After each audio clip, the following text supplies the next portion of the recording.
What's up everybody, welcome to FoundFlix. On this Ending Explained, we'll be looking at the latest from genre powerhouse Blumhouse, who seems to have a new movie out pretty much every week. This time being the psychological thriller Ma, where a lonely middle-aged woman befriends a group of teenagers and allows them to party in her basement, which turns into a nightmare as she becomes more obsessed with the kids and a long-held plan for revenge comes to light. Even though this on the surface feels like your typical teen slasher movie that Blumhouse often produces, Ma is quite different though, entirely due to Octavia Spencer being front and center. Her performance as Ma is everything in the movie, and Spencer shows a surprisingly huge range, from sweet and matronly to downright unhinged, and you can tell that she is really giving her all in every scene, and it makes things consistently exciting and interesting just seeing Spencer work. It's thanks entirely to her that the movie is a resounding success, and able to break far beyond the well-worn mold of teen slashers. This is Spencer's movie through and through. It's also interesting to note that the writer-director Tate Taylor also helmed the smash hit The Help, which led Spencer to winning an Oscar. Here, Taylor and Spencer exploring a very different genre to their previous collaboration, yet no matter the genre, it's obvious that Taylor and Spencer work very well together. And it's lucky her performance is so good because it helps to cover up some of the more lacking areas of the movie, like our lead group of teens who are plopped right in from any other movie of the ilk, all chock full of hormones and stupidity. And it's like I wish that everything could be as good as Spencer's Ma, but these minor issues are not enough to spoil the fun, and Ma is definitely that. A wild, at times unexpected thrill ride that initially almost plays like an anti-teen drinking PSA before the thriller and horror aspects take dominance. I'm sure the big question on this one is, what makes Ma so batshit crazy in the first place, and what is her motivation behind befriending the teens? Well, we're going to be looking at that and a whole lot more, so let's dive into Ma, breaking down the movie, Ma's motivations and character history, and explaining the ending. Our story begins with teenager Maggie and her mother Erica in the unenviable position of moving back to Erica's tiny hometown in Ohio after her marriage falls apart. And it's the kind of small town filled with secrets that inevitably won't stay secrets forever. Though Maggie is concerned over the big move and starting over at a new school mid-semester, she makes several new friends on the first day. On the way to class, meeting the wheelchair-bound Jeannie, who boasts a haircut that looks suspiciously like Ma's. She tries to engage in pleasantries with the girl, but she's standoffish and unwilling to say much beyond her mother telling her she's quite ill. Though it's another group of kids she meets at lunch that she becomes fast friends with, including Haley, Chaz, Daryl, and there appears to be an instant attraction between Andy and Maggie. She is given the golden invitation to join the group after school, getting hammered and driving around in his gross van. Well, when you're in small town Ohio, that's probably the best you're gonna get. The only problem, their big plans can't proceed without booze, and since they're all teens and don't have an older sibling or anyone they know over the age of 21 amongst the five of them, it's off to the local hoochatorium to beg strangers to buy them alcohol. It doesn't go well initially, everyone refusing to aid their quest of getting drunk, until a middle-aged woman in scrubs and walking a three-legged dog, Sue Ann, appears and offers to help them out after catching a glimpse of Andy's van, with his father's namesake Hawkins emblazoned on the hood, as though Sue Ann recognizes the name, as upon seeing this, she changes her tune and goes to buy the kids what they want to their foolish delight. And the box of booze is everything they desire. Everyone hanging out at the local hotspot dubbed the Rock Pile, due to the, piles of rocks everywhere. And it looks like they have a new friend in Sue Ann, who, thanks to the ease of the internet and our total lack of privacy, is able to easily track down the kids' Facebook profiles, confirming her earlier suspicion of whose son Andy is. His father is Ben Hawkins, who had a hand in a horrifyingly embarrassing incident from Sue Ann's high school days. And it's revenge for this that Ma sets out to make friends with the next generation of those that wronged her. Already, Ma proves to have her own plans in motion, calling Andy's father about the kids out drinking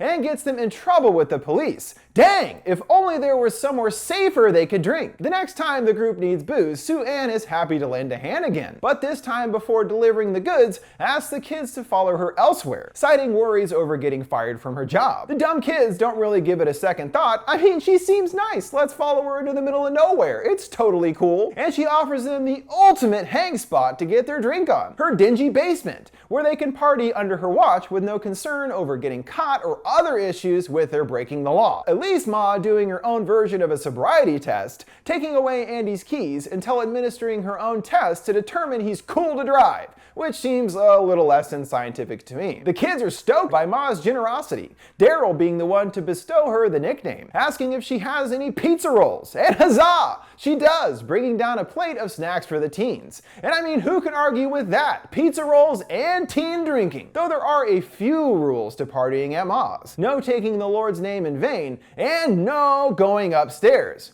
Well, that's not suspicious at all. I'm sure it's nothing to be concerned about, kids. Keep on drinking in the stranger's mysterious basement. But Chaz has some ideas about how to spruce up the place. Things like beer pong tables and couches. And things get more than a little weird when out of nowhere Ma pulls a gun on Chaz and demands he strip, Ma hungrily eyeing his young bod, until chuckling it all off as a joke, and saying the gun doesn't even work. Oh yeah, hilarious lady, but the kids don't even care. They're just like, great prank bro. This would be enough for me to never go to her basement again for the rest of my life, but not these kids. Word spreads quickly amongst the school about Ma's, other teens joining in on the fun, and Ma's basement becomes the hottest teen drinking spot in town, though she soon starts to show a dark side to her friendly demeanor. During a packed birthday party, Haley and Maggie head to the forbidden upstairs to use the bathroom, hearing Sue Ann angrily talking to someone else about making noise. And when Ma catches the girls, she's less than chill about them breaking the rules, forcing them up against the wall and yelling at them to never come up here again. As a result, a temporary divide starts to grow between Ma and her new besties, desperately sending multiple apologetic messages to each, trying to get them to hang out with her, which they all uncomfortably decline. But you can't miss a birthday party, and at a later one in the basement, things only get worse, Ma taking Maggie aside and telling her that her new beau Andy is only going to use her for sex. But she ignores her and proceeds to make out with Andy in front of her. This aggravates Ma, who gives Maggie a drink that appears to be drugged, her quickly passing out and losing all memory of what happened that night,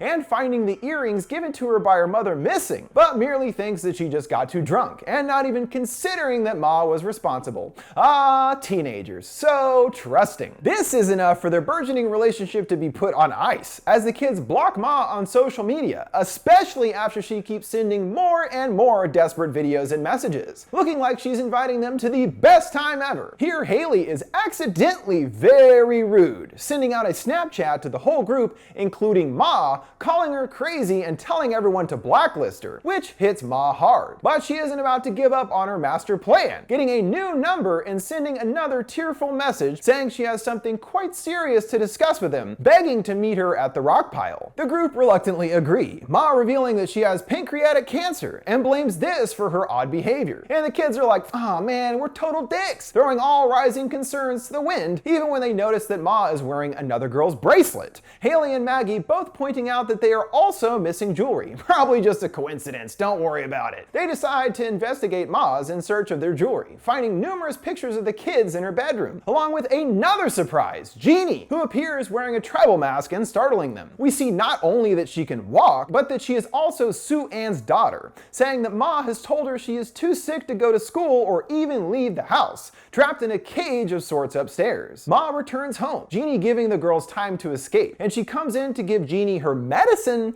injecting her with a sedative, and denying her request to return to school. Clearly, Jeannie isn't sick at all. Munchausen scenario going on here, but Ma has been keeping her sedated to keep her safe from anything bad happening to her, obviously inspired by her own troubled experience in high school, which we learn all about when an old face comes back into Ma's life. She works at a local vet hospital, frequently caught by her boss on her cell phone or creepily staring out the window. She has been stealing prescription drugs from the hospital, this being what she utilized to drug Maggie and Jeannie. Soon Ben, Andy's father, whose name on the truck inspired Ma to befriend the kids in the first place, shows up with Pet in tow. And it appears that this is the first time the two have seen each other in many years, conveniently showing up where Ma works. Or perhaps it's not all coincidence, we learn later. Ben offering to meet her for a drink, but he has his own agenda beyond catching up. All of his vehicles are outfitted with trackers, including his son's, and confronts her with why Andy has been spending time at her house, believing it's to get back at him, and threatens that he better never be there again or else, and calling her a loser to boot. To understand the reasoning behind Ma's psychotic behavior, the movie doles out pieces of flashbacks featuring Sue Ann in high school back in the late 80s. Back then, there were a group of kids not dissimilar to our own, led by the younger Ben, Andy's dad. Over time, Ben feigned romantic interest in Sue-Ann, inviting her to hang out at the same illustrious rock pile that his son is still hanging out at 30 years later. Their long con is to set up Sue-Ann to thinking that she's meeting Ben in the closet to hook up, and in the dark room she can't see who she's with. When stepping out after, she finds Ben along with a huge group of kids gathered to laugh at her,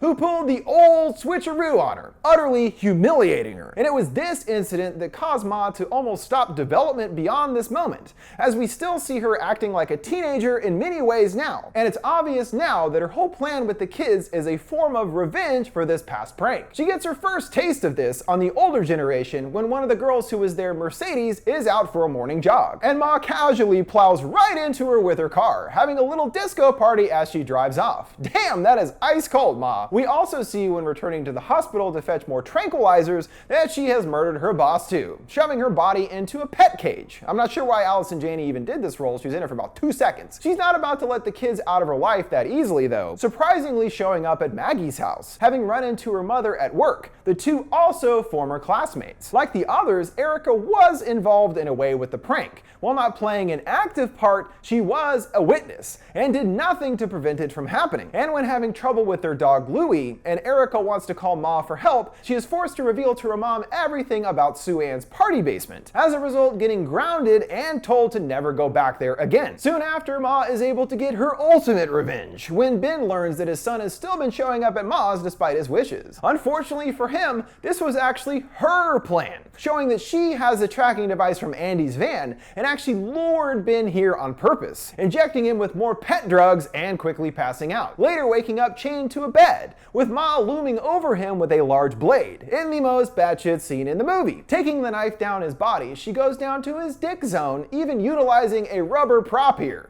and it looks like she's just about to take his manhood, before revealing her true intention, showing him that all men are dogs, literally. An IV next to him filled with Maggie's dog's blood. She opens the line, sending it into his body, and since that isn't really enough to kill him, slits his wrist as well. Now that's revenge. Good one, Ma. Jeez. He learned his lesson, I suppose. Now the time has arrived for Ma's revenge on the next generation of the families, as Maggie gets a message from Ma wearing her earrings, showing all of the kids, including Andy, gathering there for, as she calls it, one last party. Even though Andy promised he wouldn't go back to Ma's. Geez, Maggie, he can't miss Chaz's birthday party. It's a big deal. So Maggie is forced to steal her mom's car to hopefully save her earrings, and I guess her boyfriend and the others too. Arriving at the basement, she finds all of the kids heavily drinking as usual, but this time their drinks have been drugged by Ma, each passing out one by one. Maggie flees upstairs, coming across Ben's body, and distracted by the horrific sight, is injected by Ma, awakening later in chains in the basement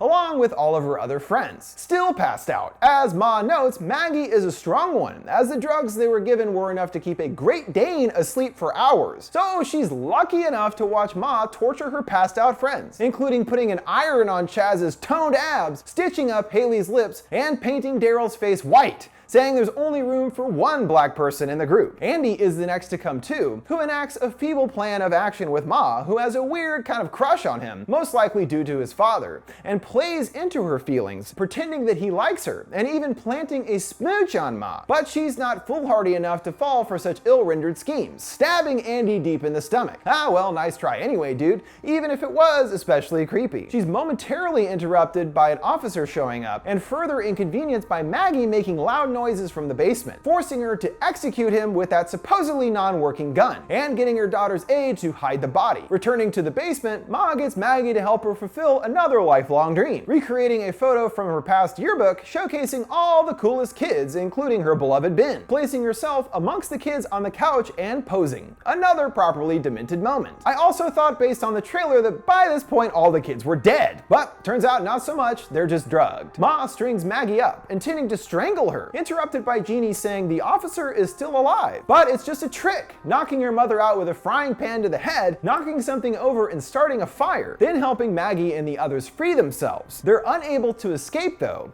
as Ma has blocked the door out, the fire beginning to swell in size. Right on time, Erica busts through the doors and saves the day. As the doors open and they begin to escape, Ma comes too, grabbing her daughter and holding her hostage. Maggie stops, not wanting to leave Jeannie behind, and Ma lays into her, saying she's just just like her mother, a coward who won't stand up for herself. And Maggie decides to prove her wrong with no uncertainty, saying she's nothing like her mother, grabbing a knife and stabbing Ma in the back, getting Jeannie to freedom as the entire house catches ablaze. Everyone makes it out except Sue-Ann, who's still alive after that knife in the back watches the others leave, flames surrounding her, and calmly walks upstairs to her bedroom, joining her dead high school sweetheart Ben in bed. This leaves us to think that Ma dies, consumed by the flames. But when it comes to horror movies, unless I see her body literally get covered in flames and burned into a skeleton, then I will always have my doubts. It does make sense for this to be the end of Ma's journey, as it does more or less complete her long-held desire for revenge against those who wronged her.